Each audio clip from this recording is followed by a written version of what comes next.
ছেলের বিয়ে হয়ে গেলে ছেলে আর নিজের থাকে না, বউয়ের হয়ে যায়। কিন্তু মেয়ের বিয়ে হয়ে গেলেও মেয়ে কোনোদিন পর হয় না। এই কথাটা অনেকেই বলেন, কিন্তু একটু ভেবে বলুন তো কথাটা কি ঠিক?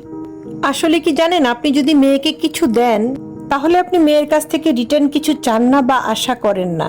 মেয়ে সুখে থাকলে আপনিও সুখী।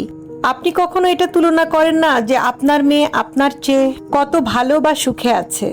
আপনার মেয়ে যদি আপনার চেয়ে 10 গুণ সুখে থাকে, ভালো থাকে, আপনি সেটা দেখে 10 গুণ খুশি হন। আপনার মেয়ের জীবনে সমস্যা আসলেই সেটাকে নিজের সমস্যা মনে করেন। মেয়ে সুখী না হলে আপনিও দুঃখী হন। সামর্থ্যের বাইরে গিয়েও মেয়েকে জামাইকে সাহায্য করেন, বিপদে পাশে দাঁড়ান। অন্যদিকে ছেলের পিছনে যত খরচা করেন আর ভাবেন যে একটা সময় ছেলে এর বিনিময়ে কিছু দেবে, অনেক সময় দাবিও করেন, মনেও করিয়ে দেন যে তোর পেছনে এত খরচা করেছি।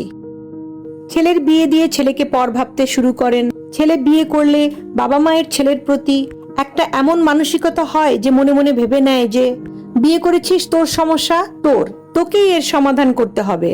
বিয়ে করেছিস, তোকে কোনো সাহায্য আর করতে পারবো না, পারলেও সাহায্য করে না। অন্যদিকে মেয়েকে সাহায্য করার জন্য রেডি থাকে, সামর্থ্যের বাইরে গিয়েও করে। ছেলের বউ কতটা সুখে আছে সেটা নিজেদের সঙ্গে তুলনা করে। ছেলের বিবাহিত জীবনের সুখ কতজন সহ্য করতে পারে? ছেলের বিপদে ছেলেকে একা করেন, কিন্তু ছেলের বেশি সুখ হলে আবার তার ভাগও চান।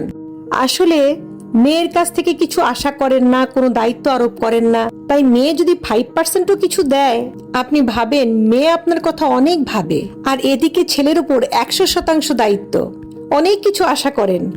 এখন ছেলে সেটা দিতে না পারলে অথবা 70 থেকে 80% দায়িত্ব পালন করতে পারলেও যেটুকু পারছে না সেটুকু ভেবেই ভাবেন যে ছেলে অনেক খারাপ। মেয়ের পড়াশোনার পর